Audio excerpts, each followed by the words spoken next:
Thank you very much. Welcome, everybody. We are doing all things Outlook today here on Office Hours.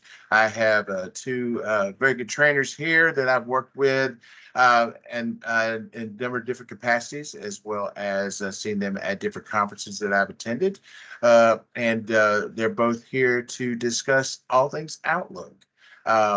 We have Paul Pennant is from the UK, and he is going to talk about classic Outlook. And then we have Teresa Cyrus, who is going to talk about the new modern Outlook that everything's going to. And so at the end, we're going to try to have a discussion on pros and cons, which one you like and why you like either new Outlook or old Outlook. And with that, I'll turn it over to Paul to start off. Thank you. Thank you, Lance, for introducing me. So I'm really happy to be starting this session.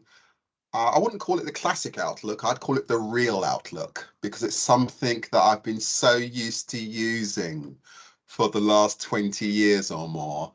And by the time I've done my session, I don't think there'll be anything else to show for the new Outlook. So we'll see how that one goes when we start off with it. So what we're going to do is I'll just share my screen. Would that be okay? Here we are. So this is the Outlook that we're all used to using. And the one thing I wanted to cover very quickly was just the ability to use categories just to make your life a little bit easier. So this is my training account here. And what I've done here is I've organized my emails by category. So if I do it by date, that's the traditional view. You can see the categories here on the right-hand side. So what I do, and it's not just my training account, I do this for real, is I like to organize my inbox by categories. When I'm training a lesson, the ones at the top, those are the ones I'm going to use first. Then if I want to show people that we've got colors in Outlook, I've got my categories there. This is my expired emails, and these are the emails I'm showing people to do with groups in Outlook, which I know you're a fan of, Lance, in terms of how Outlook is working. The place where some people use categories is in your calendar. I don't use categories in my calendar because that's a little bit of a blunt tool. So my preference is to give that a skip. However, if we go to my contacts, again, I've got these organized by category. So let's say it's organized by category now. I've got these people here. These are my best friends. So because I've organized it by category, I can start doing some really interesting stuff. So for example, I could just click on the category. Then I've got my mail merge option here. So I'm going to do a new document here. I want to merge it to email as an example. This is going to be called Lance is cool email. Open it up. It's now opened up Microsoft Word. And because I've got them categorized, like it's bringing me back to Outlook, obviously here. There's my first name. Yo, my people. I've just done a little bit of a cheat with the signature. I can preview my results. Everything's looking good. Send the email messages. And because I've used categories, it just makes the whole process of organizing everything a little bit easier. Just going back to my sent items, because I've used categories, every single person has received a personalized email, which just makes life a little bit easier. The main place I use categories is in my tasks. So here we are, we've got my task list here. And I'm just going to put in, I need to buy some milk, need to buy some eggs, need to pay for my tax, etc. So now if I go into my tax and go to my categories, I could use the categories called accounts, and you don't see anything changing there. So what I tend to do is I click on view, and instead of arranging it by start date, I just obviously arrange it by categories. So when I've got my task list, this is a really nice way to be able to start grouping different types of work in a similar way. I used categories on my notes as well. So this is the traditional way to do it. I'll click back on view, change my view to the list, organize it by categories. So if I need to store information in my Outlook system, icons are okay, but just categorizing things just makes things so much easier to organize. Has anyone got any comments or thoughts on categories at the moment, please? What's the best way? What's the best way to set up the categories? I mean, like you go to click on categories. It says red category, green category, blue category. How would you approach? You're looking at the colors. I don't look at the colors when I have categories. Okay. So yeah, I guess my question is, how do I go about? Okay, I don't want to look at colors, but I'd like. I got a blank slate on categories. Yeah. What was the method you say is the best to approach setting up these categories to have? There is no correct way, because it would be like saying, if I want to organize the food in my home, or I want to organize things in my garage, there's a correct way to do it. There isn't a correct way to do it. I'm just going to give you some shelves. You decide which categories you're going to start using. So for example, in my inbox, I have a category called KP. That category stands for my business manager, who's called Christina, and my name's Paul. So we both have the category called KP, and that category means to the two of us, neither of us know what to do until I speak to the other person. Okay. So you go into categories and you just start naming them. Yeah, so I'll just quickly show you here. I'm going to go back in here. And I've got my inbox here. So I'm going to go to this email at the top here. And all I'm going to do is go into my categories. And once I click on categories, at the bottom, it says all categories. Okay. These are all of the pre-existing categories I've got. I should delete some, but it doesn't bother anybody. So I'm going to click in new, and I'm going to say, I am a fan of Lance and Teresa. So I'm going to be doing your fan club for the two of you. I could choose to change the color. It's just not my style, so I just choose whatever it lets me have. There we are. I've got the categories there. But when you get into it a little bit more, you can start renaming them. You can start deleting them. You can start having a... And then the shortcut key is like, so if I'm in the email and I want to categorize real quickly, I can have a shortcut key for that category and then just do that shortcut key and it would do it. Yeah, I mean, with the shortcut key, I've got the categorize button here on my quick access toolbar. But if we go back to, I'm a fan of Lance. So if we go to, I could set it as a quick click. So I could set the quick click. I need to choose the one which is, I am a fan of. So there we are. We've got the quick click set up. When I go back to my categories. Oh, that's good. There we are there. And Lance, I will add, think about categories, tagging. Remember in the old days when we had all our videos and we would classify our videos in different groups. So again, when Paul was saying that it's really there's no right or wrong way. It's really how you want to find your content. Yes. So it helps with searching too as well. I don't use categories that much, so I'm wanting to start doing that more. So that's let me give you an example. There must be something in your work that's a little bit more important than other bits. So it could be new things to learn. It could be customers. It could be accountancy. Once you start to add one or two categories, everything just makes a lot more sense. The truth is, you just need to use one category. And once it starts to group whatever you're doing, whether it's in your notes, in your inbox, or wherever you're doing it, once you start to use categories, it just makes things so much easier. I mean, I was going to do a little section here on search.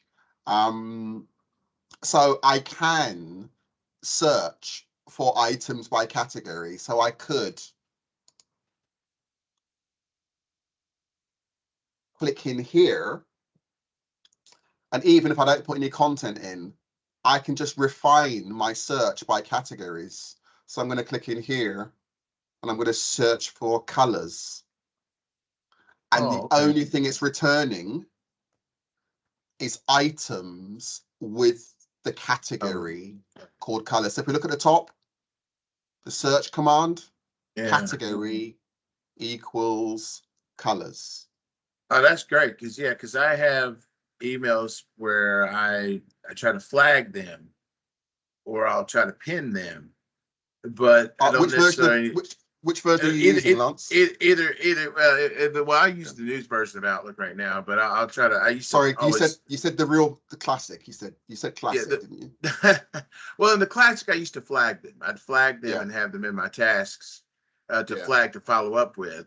But the categories, that would maybe be easier for me to be able to search if I need to go back, because once I completed the task, I'd flag it as complete, and then it just go back into the list.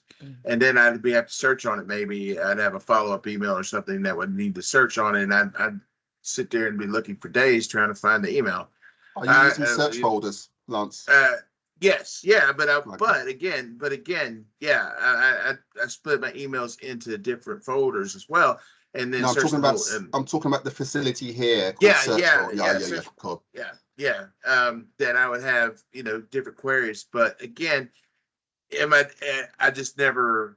You get busy just reading your emails and doing multitasking, and to be able to categorize and make it easier is a great thing. And I'll share too, you can assign multiple categories to an email. So let's say that you have it as important and you want it up under training, that you can actually assign 2 categories to a email. So depending on what your needs are right now, you can find it quickly. Well, yeah, and I'd like to use it too. Like if I'm, I use Microsoft Loop quite a bit too. I would like to be able to have loop components in my emails and then categorize them as looped emails so that I can just go to that category. Say, these are all my emails that have loop components in them. And then I can quickly search there if I need to as well. Okay. So the old version does have loop included as well. And obviously the new version, the new kid in town, is going to have loop components built into the new Outlook as well. It would be nice here's some feedback from Microsoft. It would be nice that they have include loop components in their filtering, so it's easy to find. You know how we can filter on different emails. So that's a good one. I'm gonna write that one down and give them that feedback. I think that would be great. Yeah, because if you could, just make a category called loop component, looped emails, and it just categorizes having a loop component in it. That way you can find all your emails that have loop components in them. If you got, because loop components are going to be real time updatable. So if you're sending, if you're executive secretary of your boss, and you manage his mailbox or her mailbox, and your teams that you're working with have loop components that they send the emails because they don't use, the bosses use teams. You can put these categorized, say, these are all your emails with loop components, so you can keep track of all the projects. So they don't have to go all these other places and learn all these new things all at once. And then you can, it's part of the adoption too, having them adopt different things to help them different ways to keep track. And then the loop components, you can link to Planner, you can link to in Teams channels and all sorts of stuff. So that's great. That's great. I'm going to start using that a little more. Yeah, I think that was a great one. Like I said, I wrote that down because I want to give Microsoft that feedback to add that as part of the filtering. Yeah, it's already there. Yeah, that'd be good. That'd be good. So that's great. That's great. Great start. Is there anything else you want to show us? Yeah, go ahead. No, I think that's going to be it because I've got 20 minutes. So what I was going to say is just if anyone's got any questions, I'm happy to answer 1 or 2 questions. If not, I'm happy to hand over to Teresa. Sure. Again, everyone, we will have a Q&A and discussion here at the end. And great stuff. Great stuff, Paul. Thank you so much. And My Teresa, pleasure. Thank you so much. Yep. Over I'll to let you, you go. Teresa. I will share my screen. Can you see my screen? You can. Yep. Very good. So, happy Friday, everyone. And I have a question for you. I want to start off with a question. I see quite a bit of people here. How many of you do use, New Outlook? Are you teams? Team New Outlook, which means that you have enabled and toggled on New Outlook, you tried it, and you're currently using it. And I'm going to expand my view of here so I can see any comments. So if you using New Outlook, type hashtag New Outlook. And if you are using Classic, type Team Classic, because I just want to kind of get a feel of who's using what. So I want to just quickly introduce myself. So my name is Teresa, and I am an extroverted IT woman in technology. I'm an MVP. I'm a certified trainer, and started training like 7 years. I was a SharePoint trainer for 7 years. I've been using the Microsoft products for over 30 years, and so yes, I've been using the product since day one. And a couple years ago, I decided that I wanted to start my own business and empower users with the transition to the cloud. And New Outlook was the inspiration for that, because I knew that people were going to, have a challenge switching to the new modern Outlook. And I wanted to be there for those folks. So I am a nerdy girl. So I wanted to cover off a couple slides with you before I get into my demonstration. So there's 3 things I want to talk about. Caruana Katumu, Katumu, I want to make sure I pronounce her name correctly. She always talk about, making sure the importance of sharing why you using an application before you do a demonstration. So I want to talk about the game plan and the timelines for New Outlook. And then I'm going to introduce you to Track Creations. That's my company, Accelerate After Inbox Management. And I'll show you some useful new and enhanced features to help you manage your inbox in New Outlook. It's a couple things. Get my clicker here.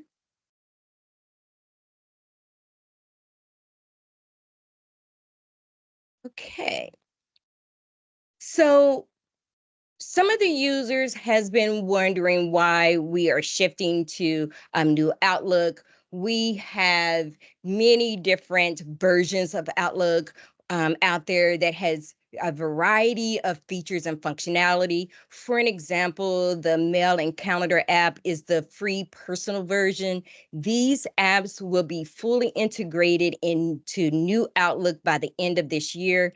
And currently, all devices, these are our laptops and our phones, our tablets, will have the New Outlook installed.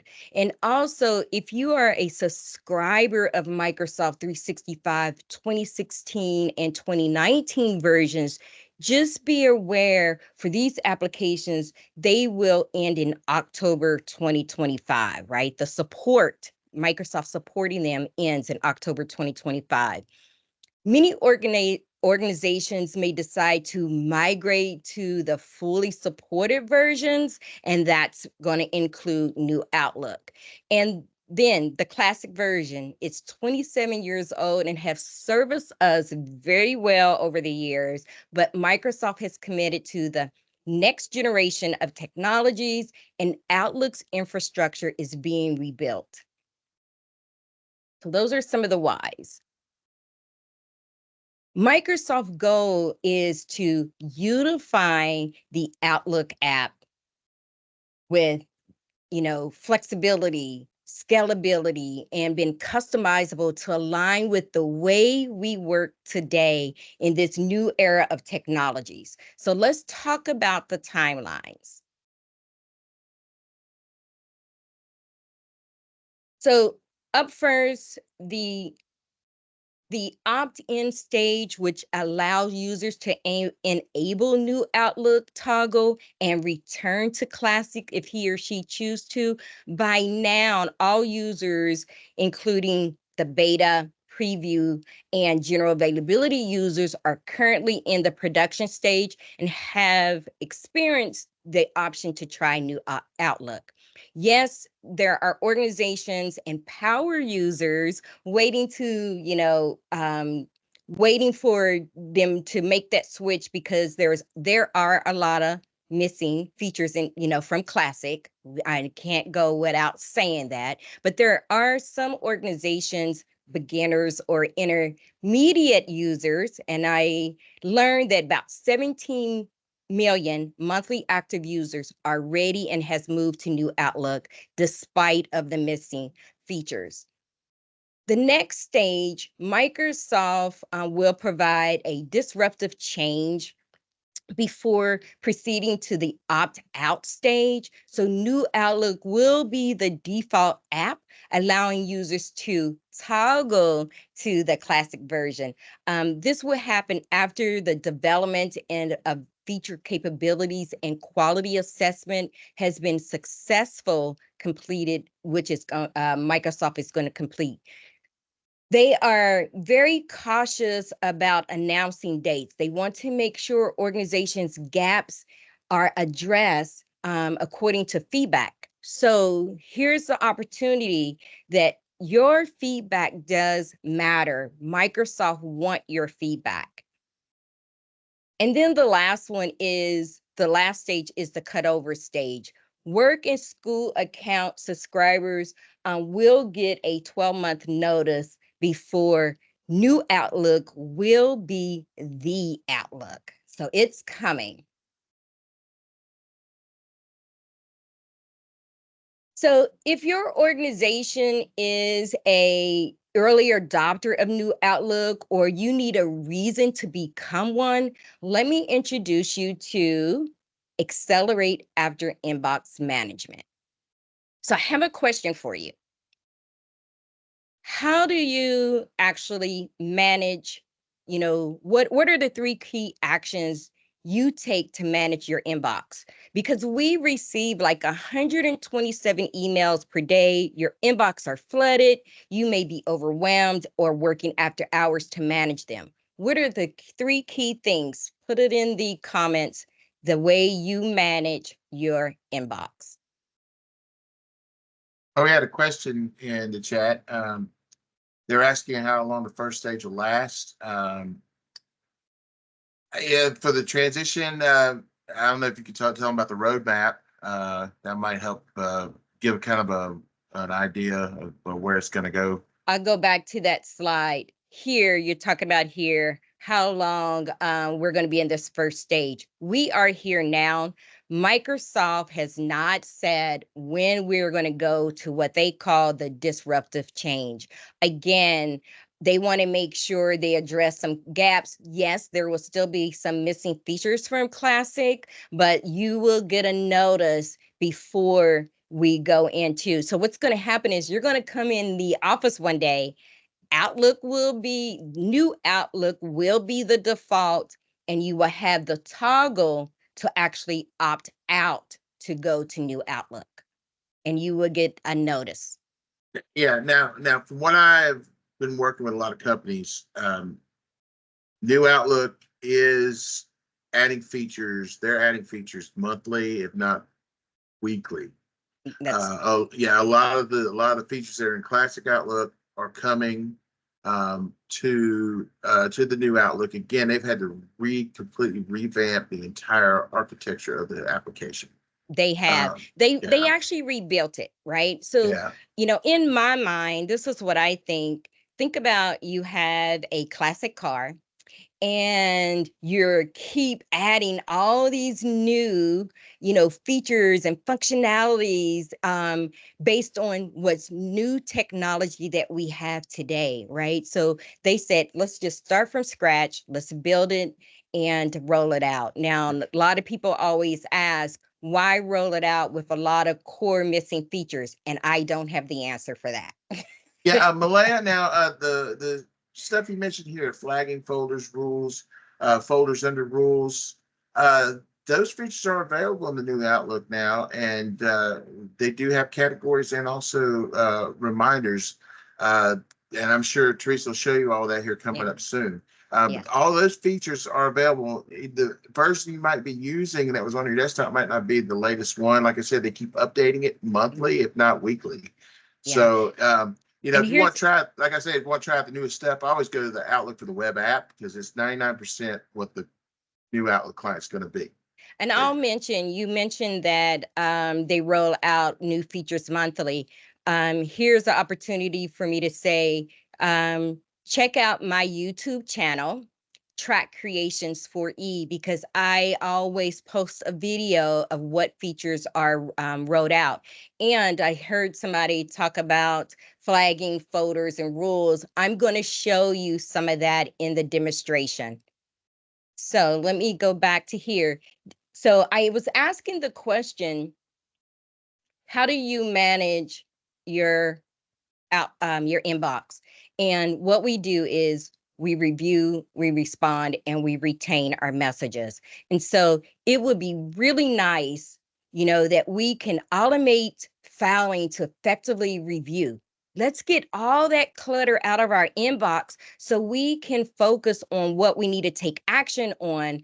And I'll show you some features around that. The second thing is, before responding, you want to act, follow up, create tasks so you can effectively respond in a timely manner. Again, normally you would take like 2 minutes to take care of a email. Others may require task reminders, and the task management in new Outlook is different from Classic, and I will showcase some features there.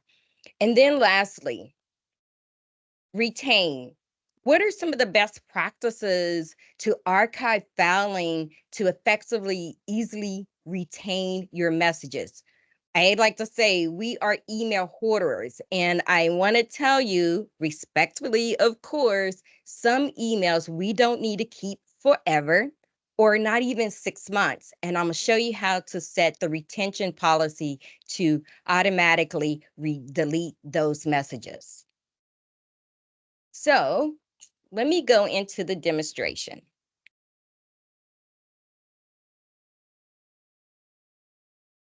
Can you still see my screen? Perfect. So the one thing that I usually advise people to do is you do have the ability to come in first thing in the morning, try the new Outlook so you can get used to it.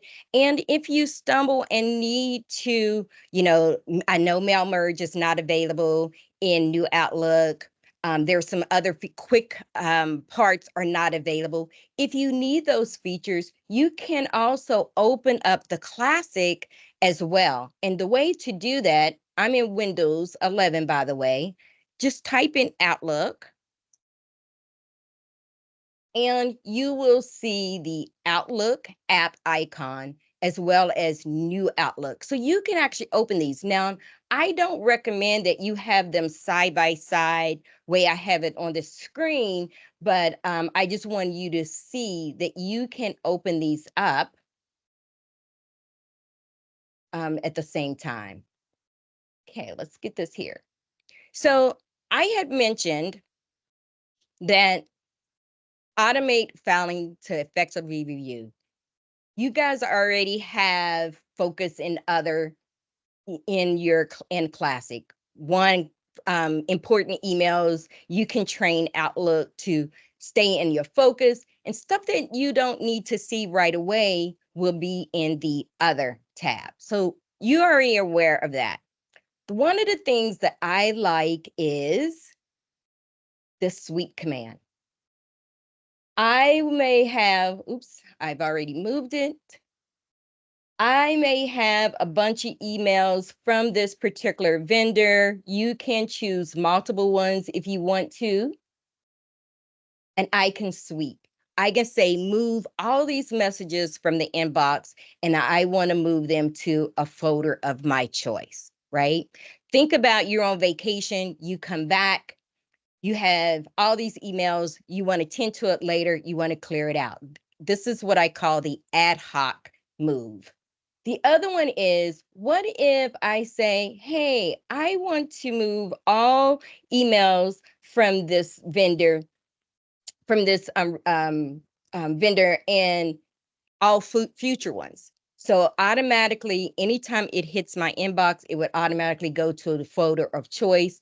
But what if you say, hey, I just want you to keep the latest version and move everything else? So just think about it. If you get something weekly, it will stay there until the following one hits again, and it would move in. And then you have the one that is sits in your inbox for 10 days and automatically be removed. I think 10 days is a little bit too long, but nevertheless, you have that option. So that's the sweep command that's going to help you automate your filing and clean out your inbox. So that's one. The next one is the rules. And so let me go here. So number one, I have a category, and I'm going to talk about that in a minute. You can add categories under your favorites in New Outlook, so I easily can get to those emails. Also, notice it's telling me the location of these emails and what folder that they're in. So that's nice. But let me show you how you can create a rule. So I'm going to just manage. And I'm going to open this one for the sake of time. Let me mention this. If you have multiple accounts, that you can easily manage the rules for any of these accounts just by switching them. I can go to Nestor and create any rules, or I can go back to Adele. But let's take a look at this, because Microsoft has really simplified the way you create rules. But I have to mention, I always like to tell you best practices and limitations, that these rules are only for what's going to hit your inbox, not sent. I know power users in Classic also create rules for sent. So inbox only. But you easily just come and choose your condition and make this wider. You can choose people, your name, your subject, keyword. So very similar to Classic. And you just, I want anything that comes from this email address. Well, I want to categorize it. So I choose an action. When you can move, you can copy, you can pin to top. So I know that Lance is going to send me some important emails. I automatically want to go to the top. And I'm going to talk about pinning in a second. But you can create your rules. And I'm just going to say another action. I want this to be moved to my temp keep folder. I'm going to run it now, and I'm going to save it. That's simple. Before, a lot of people used to be intimidated by creating rules in the Classic, because they gave us everything that we ever needed, right? And power users took advantage of it, but some of the avid users wouldn't even touch it. They thought it was a bit much. So that's the third way to automate your filing. I talked about focus, and other, sweep command, and rules. What are some of the things that you can do to act, follow up, and create tasks effectively? So notice I have these emails. So for my demo, I will mark things and I want to pin it to the top because it's easy for me to get to it. I don't have to scan and look for those emails. So hover over email, hit pin. The thing that is different, a lot of people used to use the flagging to help them. Well, what's different with flagging? I have to go search for it. Up, there it is. Now I don't have to worry about doing that. Couple things around filtering. So let's say I'm going to filter. Let's say that I'm a leader and I've been in meetings all day and I want to quickly follow up on anybody sending me any calendar invites. So now, this was new, by the way, this just got rolled out this month, that now I can easily come in here and look at all my calendar invites that's in my inbox. and take action, right? If you choose an email, an RSVP that has already taken place, and I'm going to open this one, I can also easily come in and follow up. I can schedule a next meeting because say I didn't get to be there. I can reply to an organizer. I can reply to all attendees, and you can easily do that. Couple more things around filtering. Let's say I'm looking for Nestor. So they've improved the way you search or filter. I now can say I'm looking for something from Nestor that has files in it, and it's going to look at it. Oh, well, maybe it wasn't in the files, maybe it was on Teams, and it would go find it. Now, if I go back to mail, if I'm looking for something that has attachments and marked important, just that quick, right? Like, give me some thumbs up. What do you guys think about that? These are just some enhancements that has been made in New Outlook. So let me go back to, I want to talk about categories. So with categories, I can scroll through. I see this one. Notice that I've already added to my favorites because this is something I need to get to right away. I could either click on it from the message pane, and I can see it's telling me that these are in my inbox, or training. I'm looking for that. These are in my inbox. And we just recently moved all of our security here. So nice way. I'm going to go to my personal email right quick. This one here. MVP communications. I want access to these emails that come through from different people. You can see there's over 800 of them. I've created a rule, number one, to say anything that comes from these different, because there's multiple email addresses, come into this one folder. I've added a category. So now if I'm interested in what's going on here, because I may be laying in bed at night and just want to kind of scan through to see what's going on, I can do that just that quick. And again, come back and hit exchange. What's all up under here. And I can again review. I had hit these for privacy purposes, but I can come and look and see what interests me and get rid of them. That's how I like to use categories today in New Outlook. Couple more things. I do want to share with you that a lot of folks haven't made the shift to New Outlook because they have a lot of templates in Classic. Well, just this month, Microsoft has given you the ability to not only save, and I'll show you how to save it in a second, but you can save an email now and it goes, to, I had it originally go to my downloads folder, and I can open these email now. We didn't have that ability before. And like I said, this just recently rolled out. So you now can do that. And let me go back here for a second. And to do that, all you do is right click on an email, hit save as, and it would go to your downloads. So the next one is, you come back over here. Folks said, well, I can open my templates. Now I've created me a shortcut to get to my templates, which is the path, username, app, roaming, Microsoft, and templates. Well, here's that template, OFT files. I open it.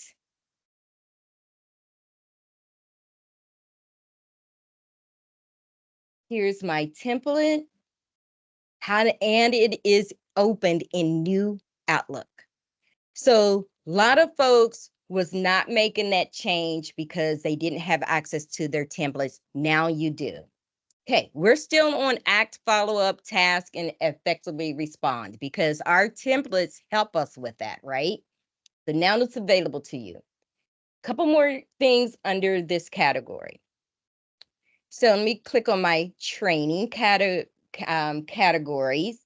I'm going to come up at the top and click on my day, which is part of the task and the to-do.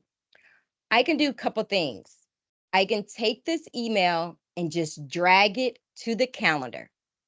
Because when I drag it to the calendar, I know that every week, every Friday that reporters do, every Wednesday, I reserve an hour to take care of that email. And there it is. I was going to say, didn't pop up. So I can go ahead. It does not create a task because it's on my calendar.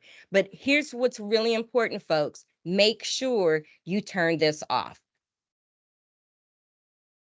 Make sure you turn that off. Remove the person's name because they'll get an email. The other one is that you can just drag it and you can create a task. So here with the task, you have a snapshot of your task listed here. You can switch between all your multiple accounts. You can actually take a peek here and you can create groups as well. And that's another day. I'll get into talking about all that, but I did want to show you if you needed to see your flagged emails, here they are. Now, the one thing that I will tell you to do is you now can file this away because the email is attached. So you can file this so you're reducing clutter from your inbox because it's attached. Okay, so that's that. The last one I want to talk about is archiving files to easily retain.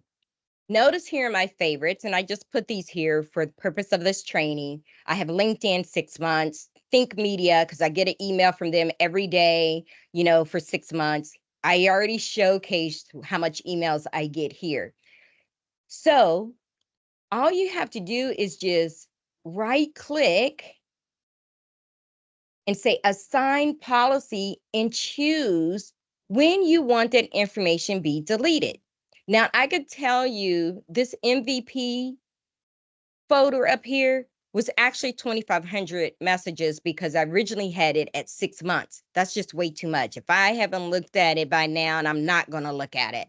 And so I reduced it to 3 months, that anything after 3 months, it will automatically get deleted.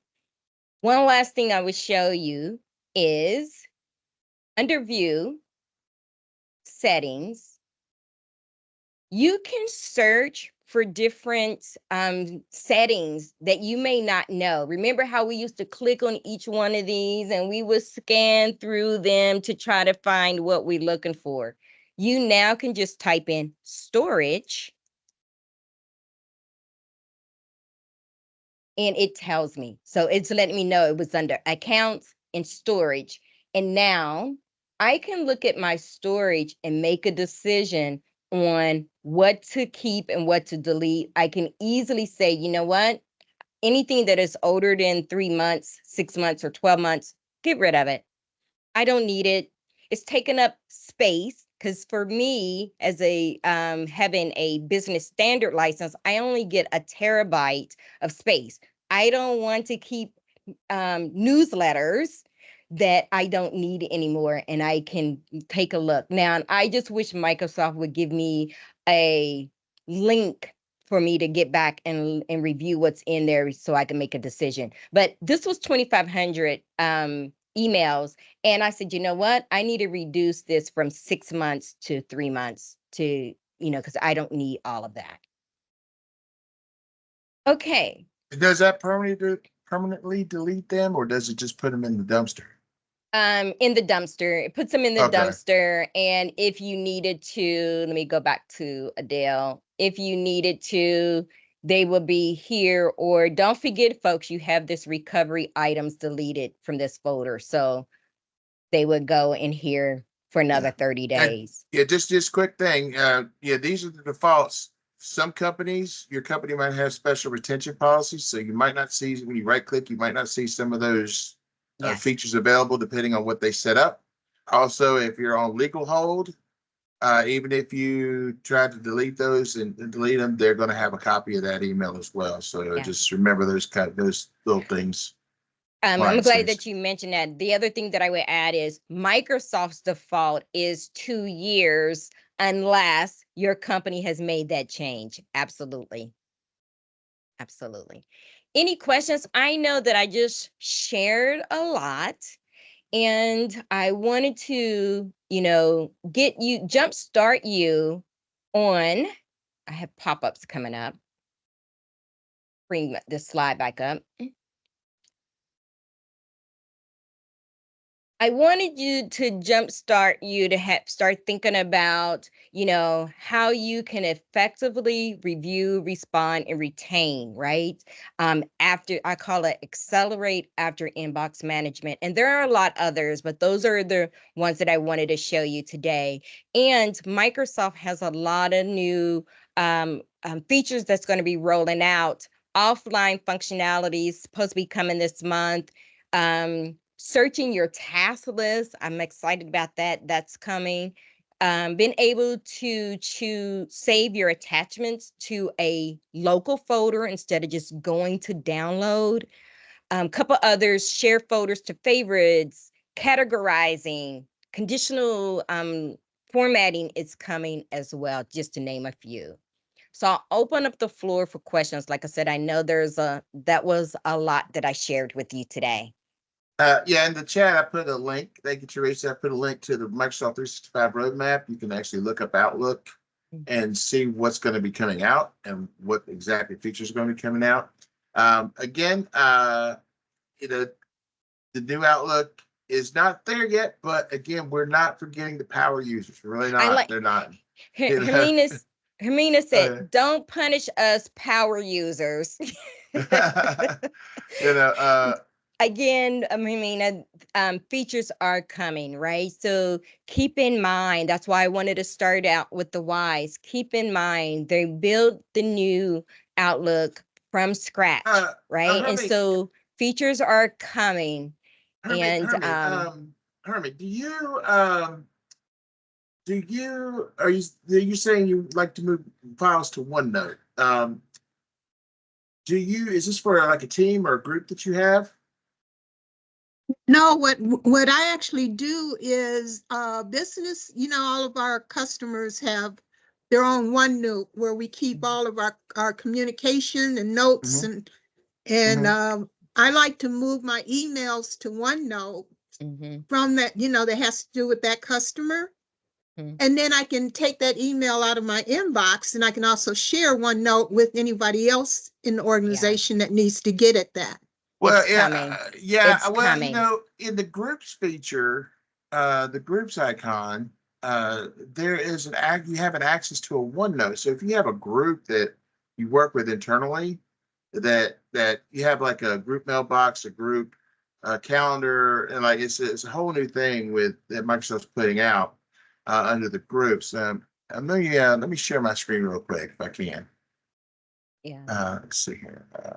I know in Classic, it was really easy access. There was actually an icon at the top of the screen that they can just easily send it to Outlook. That is not available yet. Right. And I could share a little bit at MVP Summit that came up and that was mentioned to the product managers there.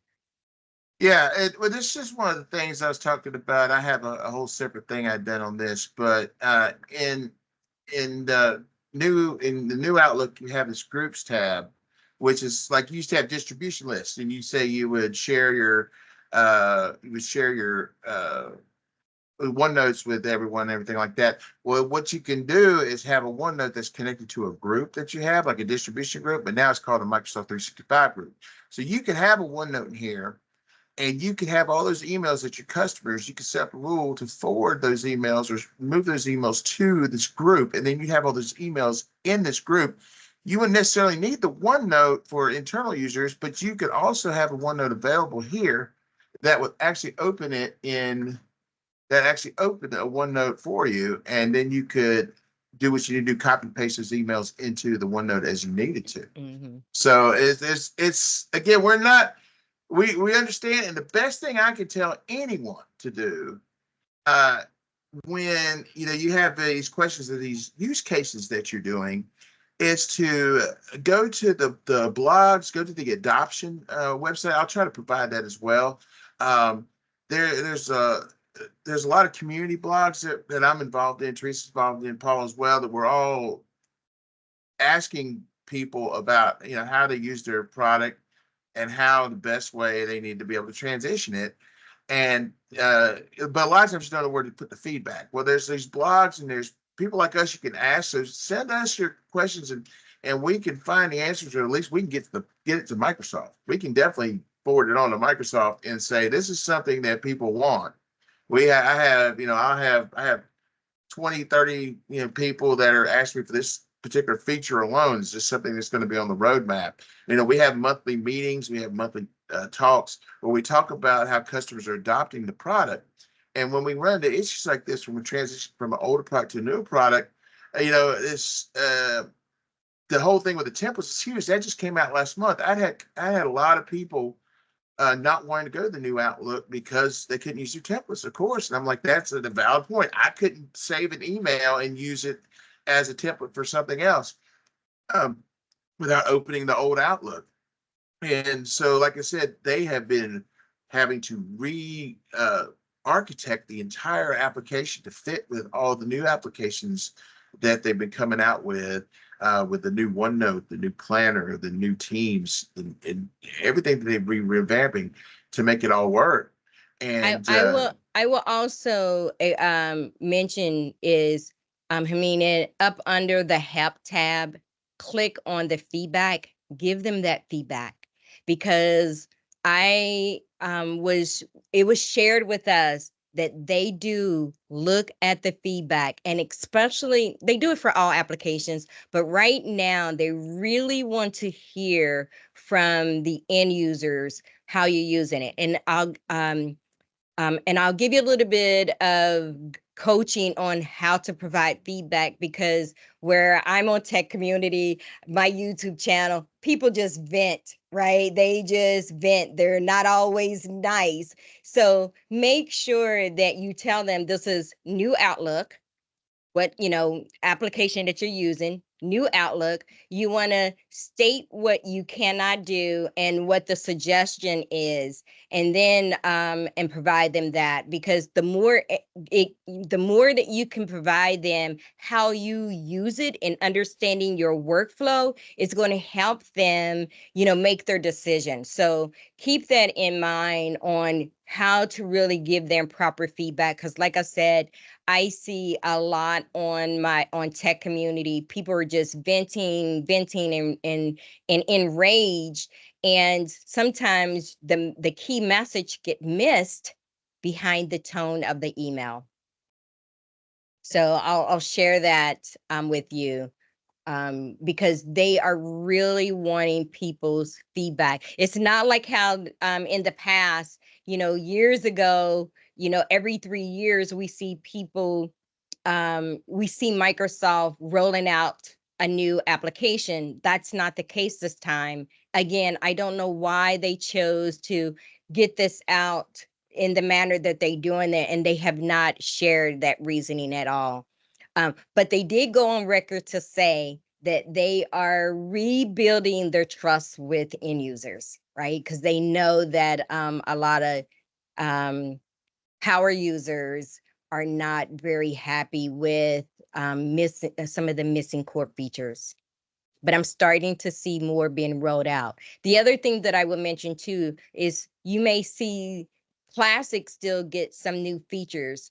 Don't get caught up thinking, they're still investing in Classic, that it's still going to be here. They are moving towards the new Outlook. I always say the new Outlook will be the Outlook in time. Yeah. Yeah. Any all right. other questions? Paul, what are your thoughts? Did I change your mind a little bit? Did No, anything kind of I just hate say, new Outlook even more now. Huh? I hate it even more now. It's just I think they're gonna get it right, because Microsoft do. I just don't understand the process of giving you a tool that's not The average user will probably be okay with it. And most people who use it are the average user. If you're a power user, it's not ready for launch yet. Yeah, neither was Windows. Yeah, neither was Windows. I think, well, Copilot's still not ready now. I've had Copilot since I could launch it, and I only got the ability to use Copilot on my desktop last week. And I bought the license 2 or 3 months ago. Well, I have to say, out of fairness, But where do we spend our most sorry. time, right? Where do we spend our most time? Is in emails, right? We spend our most time in emails over the other applications. I can see people email first, team second, right? And so out of fairness, yes, there were and are a lot of missing classic features. It took me the longest to adapt not having my quick parts. And I really missed the quick parts. So how is Copilot being rolled out? Do business still need to opt in when it's available? Copilot, you have to have a license for it, and it's $30 per month for it. So and you have to pay for a year in advance. You have to pay for that full year. Yeah, right now, it is still most people are doing. You get the Copilot Pro if you want just a personal edition of it, which is a separate cost as well. $20. Yeah, $20. Yeah. So, but yet that is kind of being rolled out as needed. Lots of people are starting to use the Copilot for the apps. Again, it's all coming out all at the same time. I have been working a lot on Copilot and working a lot on the Copilot integration. There's a lot of chatter in Microsoft with that. There are going to be people that come out with custom Copilots. But again, if you're looking at it as a company, you have to take in security, compliance. You have to make sure that the responsible AI initiatives are being followed, which Microsoft has set those. Then you got the third parties, just like any other, application out there. You're going to have the straight chat GPT. You got Gemini coming out with Google. You got specialized ones that are going to be for just mobile devices.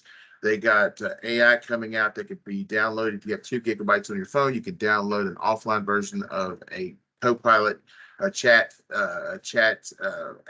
client that can be used on your phone. There is so much going on with AI. I would say probably the next year is going to be more standardized. Again, I am currently working on getting my AI certifications in like 3 different vendors, like NVIDIA, Google, and Microsoft.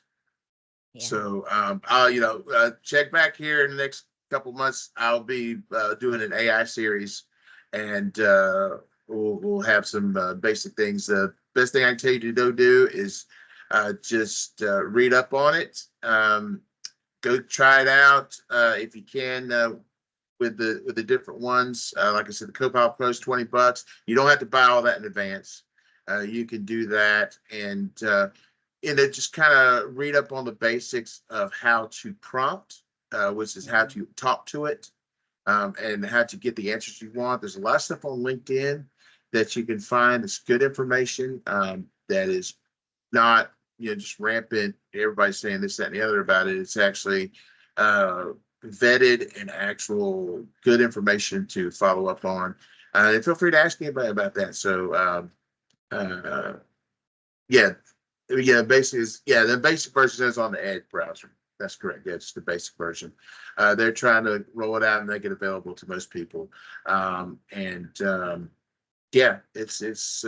It's been done responsibly by Microsoft. They've been actually working on it for a very long time before they just released it. And it's still, like Paul said, it's still not there yet, but it's getting there. They just started releasing the computers that have the separate chip that actually works just for the AI. They have an actually separate computer chip, a GPU, that will be on the motherboard that will show that would work just for Copilot or just for whatever AI you're using. So Yeah, it's It with Copilot with Outlook again, it's going to be, for people who have license, Copilot in Outlook will be available to the classic version as well as the new Outlook and web. So that would be available. Right now there's really 2, 3 things that you can do with it. You can use the draft with Coach as well as just draft and summarize an email. That is awesome. Both are very cool. If you got a long like newsletter and you just want to know what it's about, it'll summarize your email very quickly. Yes. And it's really great how it's integrated. The writing feature, actually, we were trying that today. I didn't like it. They didn't like it this much. We actually got a better response out of Chat GPT. But again, I mean, it's an evolving thing. So AI is a probability. It's our future. It's our future though. It's our future. So yeah. So anyway, any other questions, anyone? All right, well, we're at the top of the hour. Thank you, Teresa. Thank you, Paul, for your time. We will go ahead and close this out. I thank everyone for attending. We will have this video available. I'm sure Teresa will have her video available too, and Paul will too, for the stuff they showed, so you can go and revisit that as well. I will have a post of the session as well. And again, we have this every Friday, usually at 10 a.m. This week is 1 p.m. Next week's topic's not finalized yet, but I think we're going to talk things identity, doing some identity management, things like that. So I got some other speakers coming on board. And anyway, thank you all again, and we will see you next week.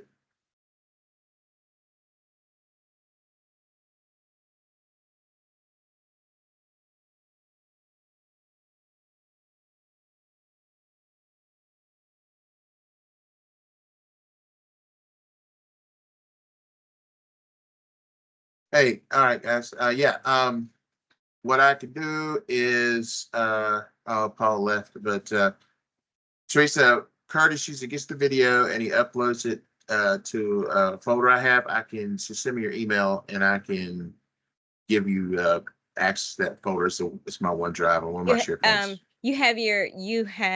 The other thing is you can either send me an email if it's going to be a link, send me an email, or post it in LinkedIn, because we have a conversation thread in LinkedIn if that's easy for you. Yeah, either way. I think I got your email in there too. If not, or just put it in LinkedIn and I'll give you permissions to the folder, and that way you can get the upload when Curtis gets it done. So I didn't get to see some of the reactions. Were there any reactions? Yeah, there was mixed again, like everything. There's some hardcore classic users, and is there an ongoing update series? This is an ongoing. Yes. I'll answer her. Yeah, very good. Yes. Well, this was fun. I appreciate it. Thank you. Yeah, every opportunity I can talk about new Outlook, I do. I've people ready. I learned a couple things. I learned a couple things today I hadn't seen yet. So the categories is big. I got to start using that more, because I have meetings linked to leads, to opportunities that I'd like to categorize all and put it all in one bucket. Yeah. And link it to Dynamics and be able to link it back to Outlook, and not run it from Dynamics, and run it from Outlook. I like to run that from stuff. Yeah. I use them heavily. Well, okay. Well, thank you, Lance, for the invite and the opportunity. And I'm pretty sure we'll be talking later on. Malaya had a question. If you want to continue this,